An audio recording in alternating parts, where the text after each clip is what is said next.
প্রচণ্ড বীভৎস একটা জিনিস। খুব ক্ষণিকের মধ্যে এটার বিস্ফোরণে অনেক জিনিস একদম লণ্ডভণ্ড হয়ে যেতে পারে। তো এই নাইট্রোগ্লিসারিন কী করে তৈরি করা হয়? তোমরা সবাই নাইট্রিক অ্যাসিডের নাম শুনেছ।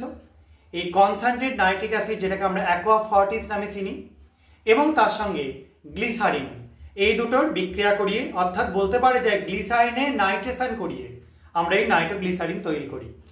নাইট্রোগ্লিসারিন এমনিতে খুব সাধারণ, মানে একদম বলতে গেলে খুব স্টেবল থাকে একটা জিনিস। তোমরা যদি নাইট্রোগ্লিসারিনকে কোনো জায়গায় রেখে দিয়ে একটা সলতের সাহায্যে খুব হালকাভাবে জ্বালিয়ে দাও, খুব সুন্দরভাবে জ্বলবে। কিন্তু যদি কোনো কারণে সেটা একটু ভাইব্রেশন ক্রিয়েট হয় বা হিট ক্রিয়েট হয়ে যায়, তাহলেই কিন্তু প্রচণ্ড বিপজ্জনক। একটা বিস্তীর্ণ এলাকাকে পুরো একদম খুব অল্প টাইমের মধ্যে ধ্বংস করে দেওয়ার ক্ষমতা আছে এই নাইট্রোগ্লিসারিনের।